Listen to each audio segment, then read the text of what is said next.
Baik, kita mulai dulu ya.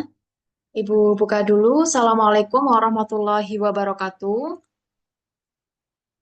Kembali lagi bersama Bu Siska yang pada sore hari ini akan membahas tentang literasi bahasa Indonesia. Hari ini kita akan membahas 30 soal literasi bahasa Indonesia. Seperti yang sudah kita ketahui, cara untuk mengerjakan soal-soal literasi bahasa Indonesia, kita harus membaca bacaannya. Tentunya kita juga yang pertama harus membaca soal terlebih dahulu. Oke. Nah, untuk bacaan pertama ini merupakan bacaan tentang perubahan iklim. Bacaan ini digunakan untuk soal nomor 1 sampai dengan 5. Perubahan iklim merupakan ancaman serius bagi kehidupan di bumi. Ya, kita coba untuk berikan garis bawah untuk menandakan bahwa ini yang penting ya, poin-poin pentingnya. Kemudian berdasarkan data IPCC, suhu global telah meningkat 1,1 derajat Celcius dibandingkan masa praindustri. Peningkatan suhu ini menyebabkan pencairan es di kutub, kenaikan permukaan air laut, dan perubahan pola cuaca ekstrim. Negara-negara kepulauan seperti Indonesia sangat rentan terhadap dampak perubahan iklim, terutama berkaitan dengan sektor pertanian dan kelautan. Adaptasi dan mitigasi. Oke, ya, kita juga harus mengetahui istilah-istilah yang menurut kita asing ya, kurang kita dengar penggunaan istilah tersebut sehari-hari. Kita latihan untuk ketika menemukan istilah-istilah yang menurut kita asing ya, kita tidak tahu nih artinya apa. Kita coba cari dulu. Oke ya. Untuk adaptasi dan mitigasi. Mitigasi itu apa? Mitigasi itu merupakan tindakan mengurangi dampak bencana.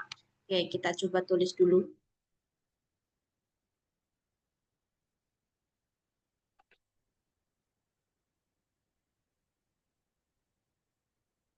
Ya, di sini ya. Mitigasi adalah tindakan mengurangi dampak bencana.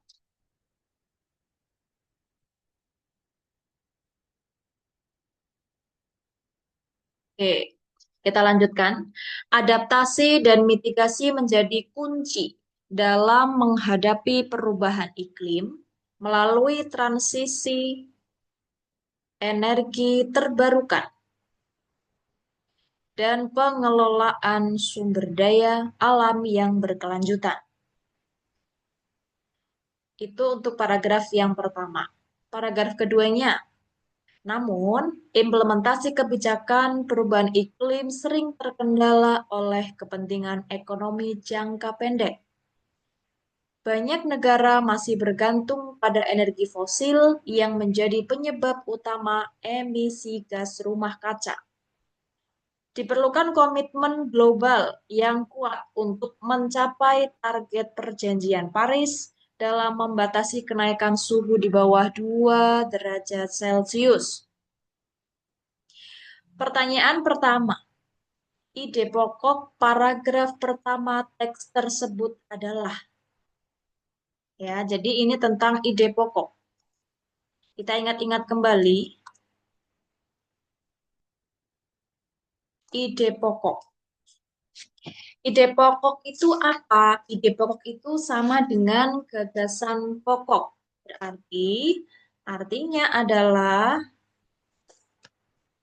ini kita boleh tambahkan, Ide pokok adalah garis besar pembahasan dari paragraf atau bacaan. Untuk menentukan atau menemukan ide pokok, kita bisa menemukan di mana saja, ya. Jadi bisa kita temukan dari kalimat utama. Kemudian dari kalimat penjelas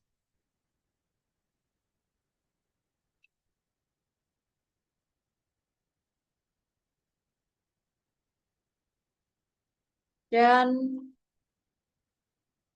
awal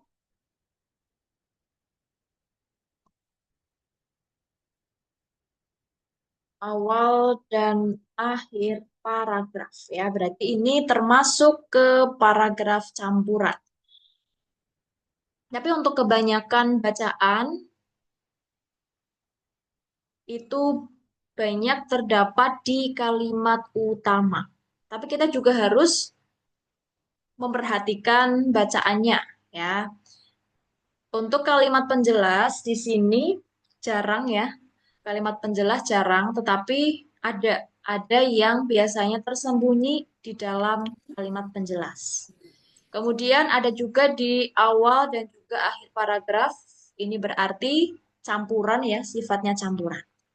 Coba kita lihat untuk paragraf pertama. Paragraf pertama ini apa ide pokoknya? Kita tadi sudah menandai atau menggarisbawahi poin-poin yang sekiranya nanti akan penting, ya. Di sini ada perubahan iklim, ini merupakan ancaman serius. Kemudian ada peningkatan suhu yang menyebabkan pencairan es dan lain-lain. Kemudian ada adaptasi dan mitigasi. Nah, dari sini kita akan mengetahui nih ide pokoknya. Coba kita lihat dari jawaban yang A, ya.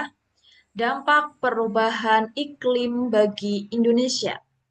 Coba, untuk dampak perubahan iklim, di sini tidak menyeluruh, ya. Jadi, untuk paragraf satu itu tidak hanya membahas tentang dampaknya saja, tapi ada juga adaptasi dan mitigasinya. Berarti ini salah. Kemudian yang B, penyebab utama perubahan iklim. Apakah di sini ada, ya, penyebab utama di sini? Sebenarnya kita membahas perubahan iklim itu kan menjadi ancaman serius.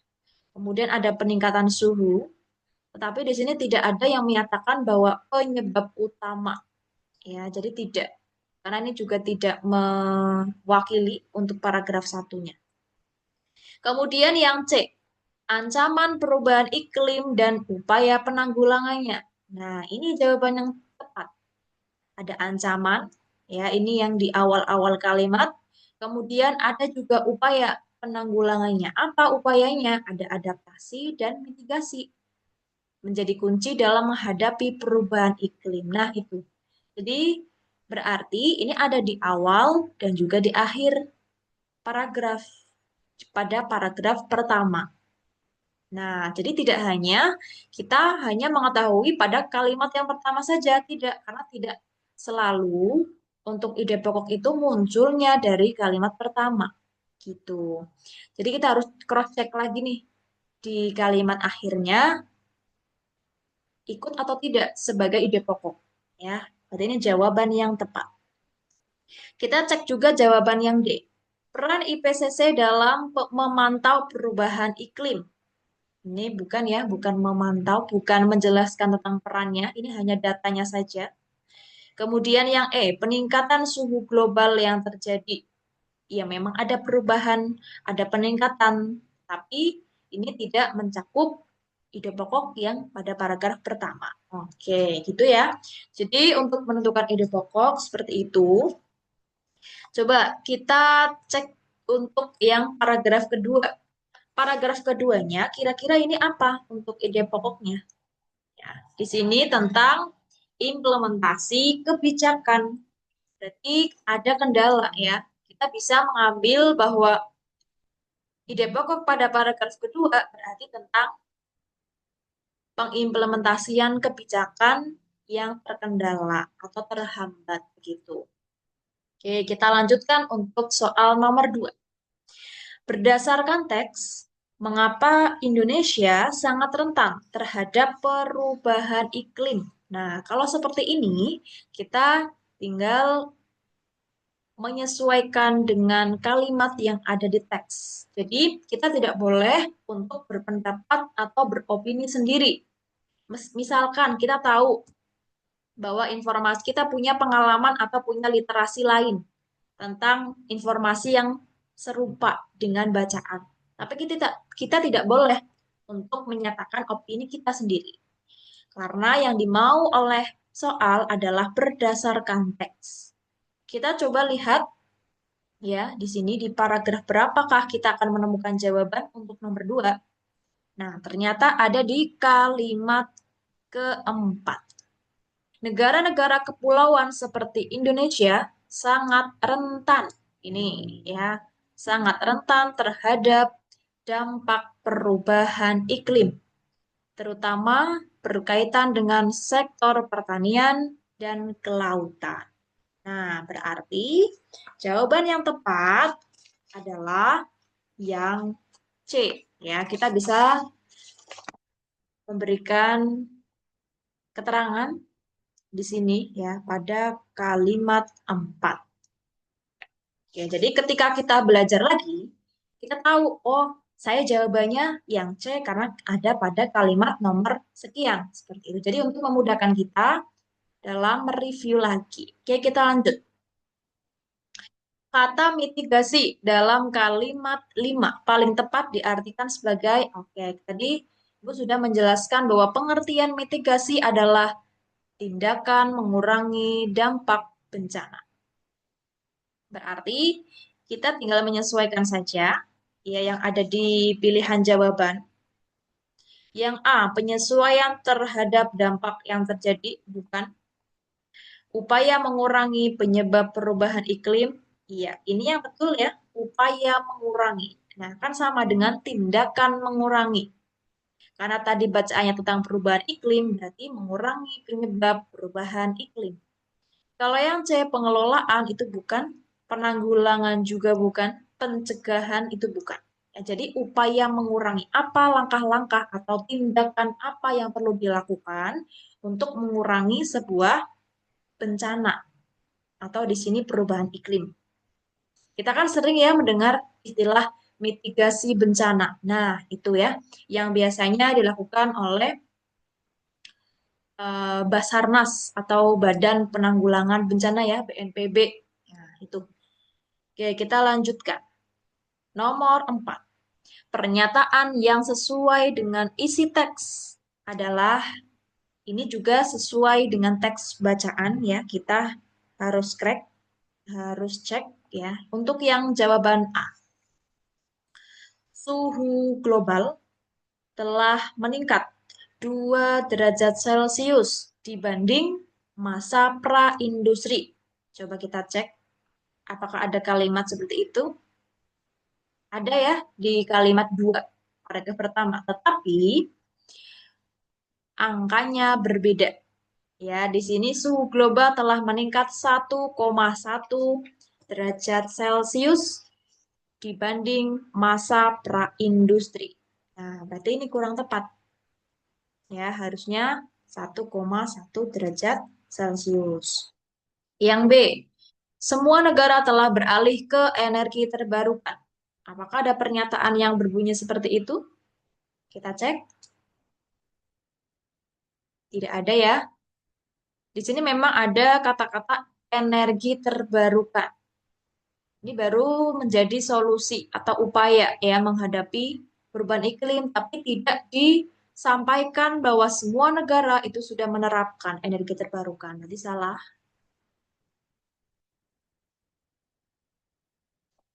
Yang C, Perjanjian Paris bertujuan membatasi kenaikan suhu di bawah 2 derajat Celcius. Oke, kita lihat. Ada Perjanjian Paris pada kalimat nomor 8. Ini ya, target Perjanjian Paris dalam membatasi kenaikan suhu di bawah 2 derajat Celcius. Nah, ini cocok. Ini jawaban yang tepat karena sesuai dengan isi teksnya. Berarti yang jawaban D sama E, coba kita cek ya, kenapa salah. Indonesia tidak berdampak perubahan iklim. Wah, ini salah ya. Tadi sudah dinyatakan bahwa Indonesia negara kepulauan ya. Kemudian IPCC menolak adanya perubahan iklim. Bukan menolak. Tadi sebenarnya kita hanya memakai atau membaca tentang datanya. Gitu. Oke, paham ya? Kita lanjut untuk nomor 5. Simpulan yang tepat untuk teks tersebut. Simpulan. Kita ingat-ingat lagi untuk mencari simpulan. Ya, mencari simpulan itu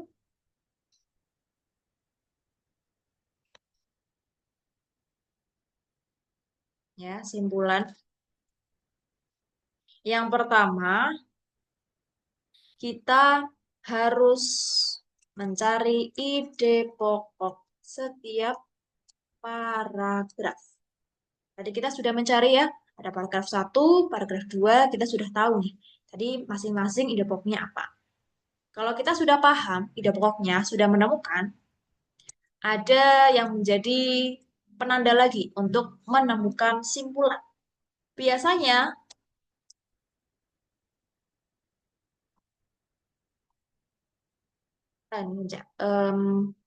ada di paragraf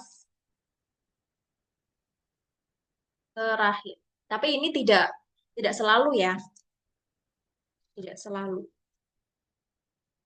Karena bisa saja ada di paragraf 1, 2, 3, dan seterusnya sampai terakhir. Jadi tidak selalu kesimpulan itu letaknya di akhir. Tapi kebanyakan iya.